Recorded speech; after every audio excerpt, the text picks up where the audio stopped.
and female sexual assault, and convictions were brought forward for it. Our third case was only about one female, and the part of the case that went forward was the one day she spent in a paramilitary barracks being sexually tortured, forced nudity, threatened to cut out her vagina with a knife, and then constantly raped in front of about 50 paramilitaries, anally, vaginally, and orally. We received convictions for all of those, as war crimes, as torture. The cultural value was changing, and even as important, the legal culture was changing.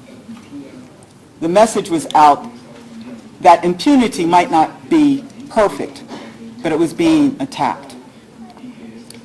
Our greatest victory came within that same series of 3 or 4 month period with the first case from Rwanda called Akiyesu.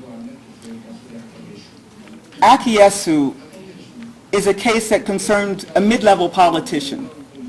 He was the mayor of a commune, and he was a Hutu politician. The reason that was important is that the genocide basically were Hutus killing Tutsis, but also Hutus killing moderate Hutu politicians.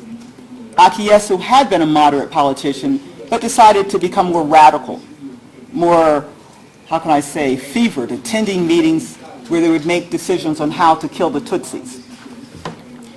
I don't know if this was his personal belief, but it certainly was his political belief. So what happened in this commune called Taba? The following. As the genocide in Rwanda commenced, it was clear that there were going to be 3 waves to the genocide. The first would be to kill the intellectuals, people who were educated, teachers, civil servants. I would tend to think all of you in this room would have been in the first wave. Then the second wave was to kill the remaining men. The third wave would then be to kill the remaining women. After the first wave, while the second wave was occurring, many of the women who then had their husbands, their sons, their brothers killed started moving en masse in this commune called Taba to the mayor's office. And the reason they went to the mayor's office, which was in a rural setting, was that traditionally when genocides occurred in Rwanda, and 1994 was not the first Rwandan genocide, they've been having genocides on a smaller, lesser scale since the Belgians had left in 1960. So traditionally when a genocide occurred, there were a couple places you could seek refuge in, or exil. I'm getting mixed up the French word and the English American word, but it's where, like the Hunchback of Notre Dame. You know the story?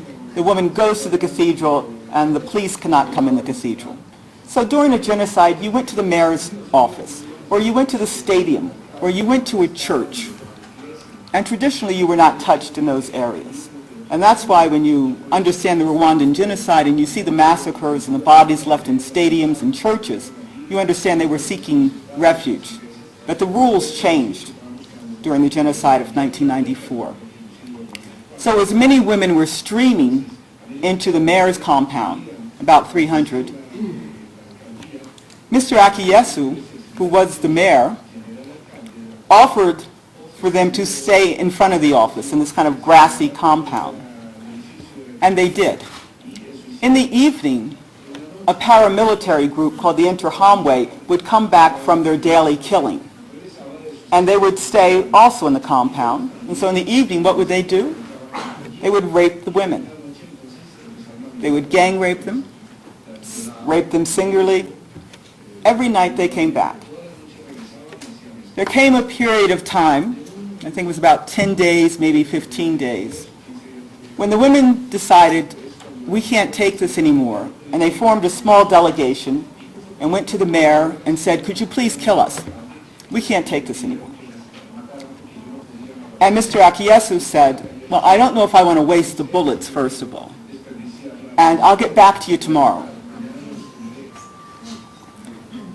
Well, the next day he said, look, I've resolved the situation. Did he stop the rapes? No. He showed them where their mass grave would be. There was an area that had been dug out, and told them to stand in it, and that the Interahamwe would be killing them shortly. Well, they went to their future mass grave, stood in it. The Interahamwe didn't come back at the same time that night, and so he said, get out the grave. It's not going to be today. So they went back to the grassy area.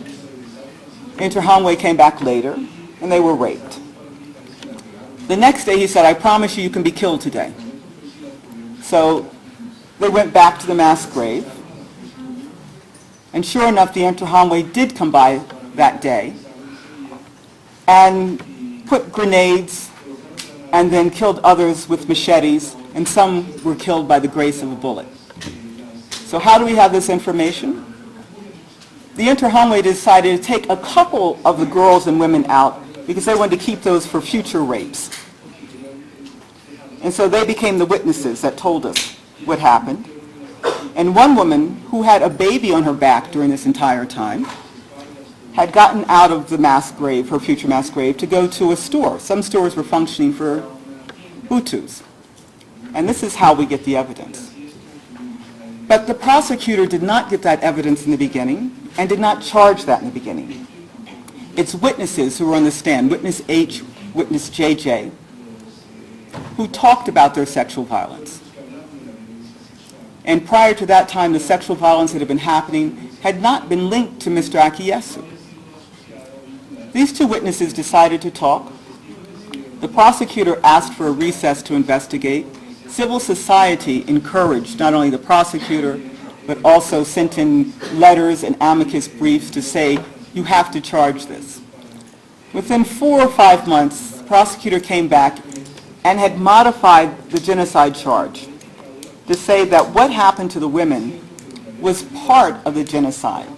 It was not the killings and the rapes and only the killings were the genocide, but that sexual violence was a way of destroying the Tutsi group. It was serious bodily and mental harm to the Tutsi group. Now, Judge Navi Pillay, who is currently the High Commissioner for Human Rights, was on that trial bench. And she listened to this testimony. She, along with Judge Kama from Senegal. They listened to the testimony. And for them, there was no doubt that the sexual violence was part of the genocide. And they found Mr. Akiyesu guilty of genocide, including those sexual acts. Mr. Akiyesu did not rape one woman, did not physically violate one woman during that time period. So how were the rapes attributed to him? He instigated that sexual violence. When he saw the Interahamwe raping, he would say, don't say you've never tasted a Tutsi woman now. The trial chamber said he had the power to stop it. He was the mayor. They were at the mayor's compound. He would see women being made to take off their clothes and do gymnastics. He saw women with wood and other items stuck in their vagina. One of the last female intellectuals that he was looking for finally came in a truck. She was pregnant, she was raped, and her belly cut open. And he was there. And his presence was an encouraging presence. So the trial chamber said he's liable. Some of the sexual violence certainly occurred because he was there, and he used none of his powers to stop it. We felt in the office of the prosecutor that that was a great win. At the same time, it was a very sad win for us